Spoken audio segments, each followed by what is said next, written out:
I'm filming this on April 25th. As of right now, I have completed 2 books off my TBR, DNF'd 1, and I'm in the middle of 2.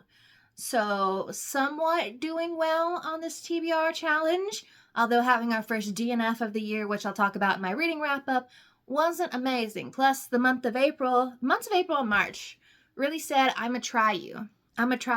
You're gonna have health problems, you're gonna physical health, mental health, and then you're gonna be slammed with a bunch of grief. So, that's how it's been going, but if you're unfamiliar with my TBRs, I have all of my prompts in here in my little Taylor Swift cup. There are some double ups because I just kind of put the new ones in with the old ones from last year. So you may see ones that you have seen before on earlier prompt videos. And I try to pick 6 books, and my goal is to try and get 4 books off my physical TBR and 2 books off my Kindle TBR because both are massive. And I have kept up with my goal of not buying any books that add to my TBR. I did buy books this month. And to be fair, technically my TBR did get 1 new book, but I didn't buy it. And I'm a hold to that rule.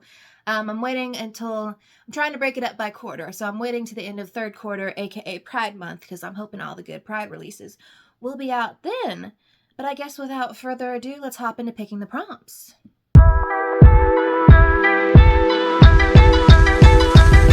Alright, so prompt number 1 is a small town romance. Alright. We are in the spring summer month situation, and given all of the heavy stuff that I've been going through in life, I would like palate cleanser, easy to read romance books is what I'm looking for.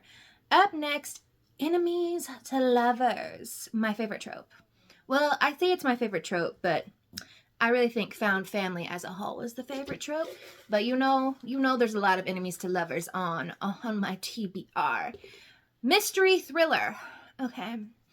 My DNF last month was a horror book. If you don't know anything about me, I feel like my least read genre, I feel like I dip my toes into mystery thriller and horror, but I usually am not that intrigued by them.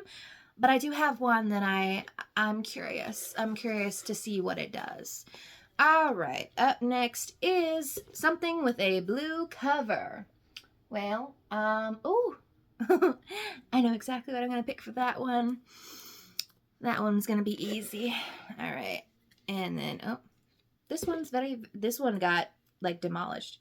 Start of a series. She has been shredded and stuff. So I guess we're starting series. We're starting series this month. And then, let's see, 1, 2, 3, 4, 5. Last one, flowers on cover. Perfect. May is the last month of spring, so there's that. This is where the current TBR stands. I did reorganize this by author's last name, except for those 2 in the middle. One of those is a book that I'm in the middle of, and I just really haven't picked back up. And the other one is the book my brother bought me this month. But I figured since I kind of keep reaching for the top shelf, might as well reorganize them and make it a little more different amongst the genres. So first book we're going to be picking is Blue Cover. So I have a couple options. Obviously, we have Adulthood Rights by Octavia Butler. Mockingjay is in the middle of the Hunger Games series, so we're not going to be doing that. We could do Shadow and Bone. We also have To Have and to Heist, Heavenly Bodies, a 39 Clues novel, technically Unite Me, but that's more gray. And let's see. And then over here we have Radio Silence by Alice Oseman, and then a little bit of Say a Little Prayer by Jenna Vorse. I am, in fact, picking Radio Silence by Alice Oseman. I'm in the middle of reading Solitaire by Alice Oseman right now, and while I don't think it's going to be a 5-star read, I am absolutely loving it, and it's flying by, and I really want to make it through all these books. Next up, start of a series. We have lots of starts to series. We can start Shadow and Bone. We can go and start the Hunger Games. Feels like we should, just because I know for a fact that the Hunger Games new movie is coming out within a year or so. Everyone's been talking about Sunrise on the Reaping. We could read This Ravenous Fate. We could start Heavenly Bodies, What the River Knows, Belladonna, Caraval, The Poppy War. Ooh, there's a lot of good ones to start here. We could read Dance of Thieves. That's a duology. That would be something pretty quick. I'm not sure.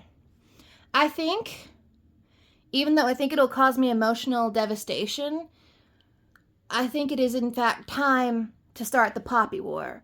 I will grab it in a minute, but it is currently in the plastic wrap. So we're going to do the Poppy War because I also have this entire series on Kindle Unlimited.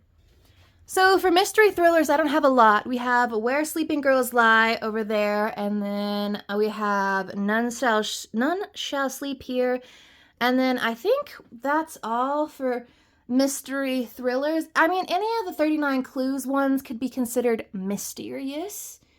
And then I think To Have and to Heist over here is kind of like a heist thriller situation mixed with romance. But I've kind of been having my eyes on Some Shall Break. I think I called it None Shall Sleep. This is the sequel to that. The first book in this one really caused me to feel a lot of unsettling feelings. I'm just curious to see where the second book takes us.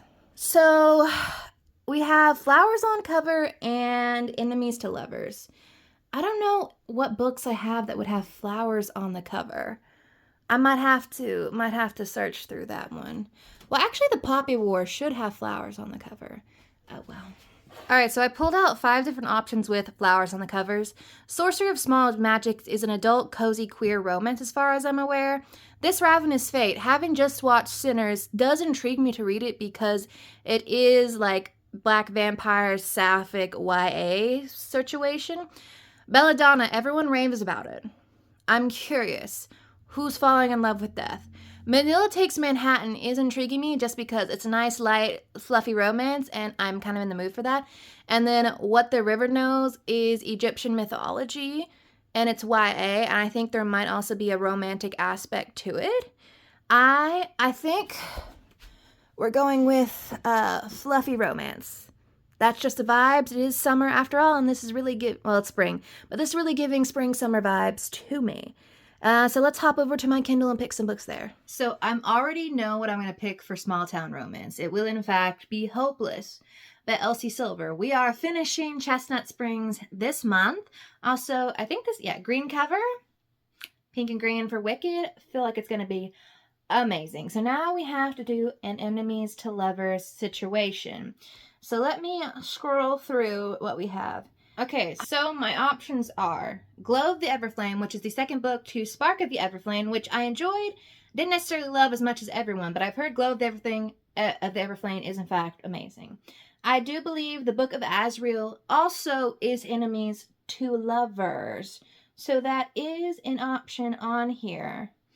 Let's see what else we got on here. I have These Violent Delights, which is also enemies to lovers on here. I think that is my 3 options on here.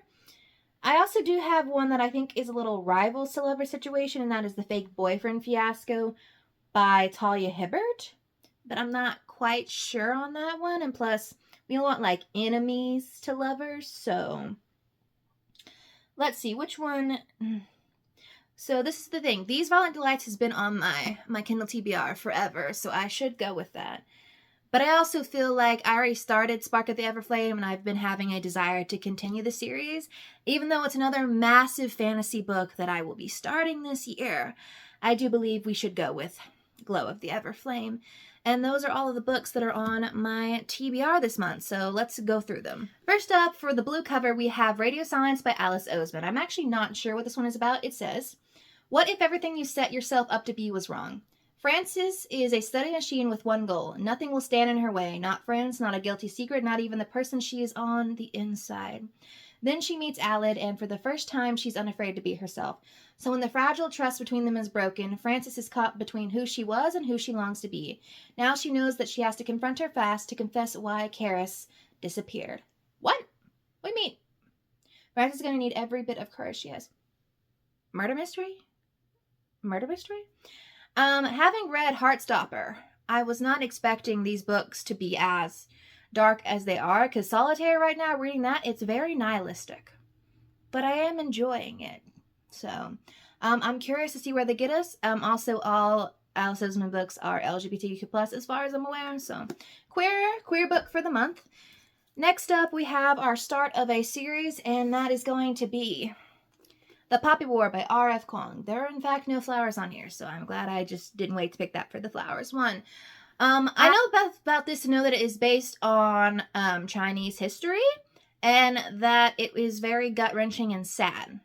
Beyond that, we'll find out.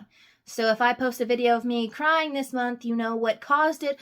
But then we have the one with flowers on the cover, and that is Manila Takes Manhattan. This one is a cutesy little romance between an actress and a singer who are starring in the same film or taking place in the same production. And while they are, you know, in Manhattan that one summer, they start to kick it off. I will also say this book and the last book are good for the AAPI reading challenge this month, because this is Filipino main characters, and that one I believe is Chinese main characters. So next up we have Some Shall Break by Ellie Marney, and this is the sequel to None Shall Sleep. I don't know if these are interconnected standalones or if this takes up so many years or so after the events of None Shall Sleep, so I'm just going to explain what None Shall Sleep is about. It's essentially a take on Criminal Minds / Mindhunter. I think it's more Mindhunter because it starts at the beginning of the BAU, the beginning of like the Behavioral Analysis Unit, and they are recruiting these two teenagers who have unique experiences when it comes to serial killers to interview young or minor serial killers to help them in their cases and help with their profiling. But while they're in the process of interviewing these serial killers, they start to get pulled into an active case. And that's that. And where that ends off leads me to question where we are going in this one. But I am very interested to find out.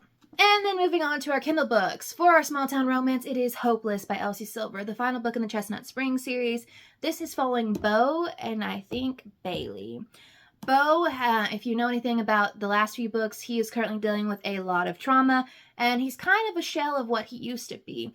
But he kind of opens up, or is at least nice to one person in town, and that is the bartender Bailey, who, due to her family's poor reputation, kind of always feels like everyone in town is against her, as far as I can tell.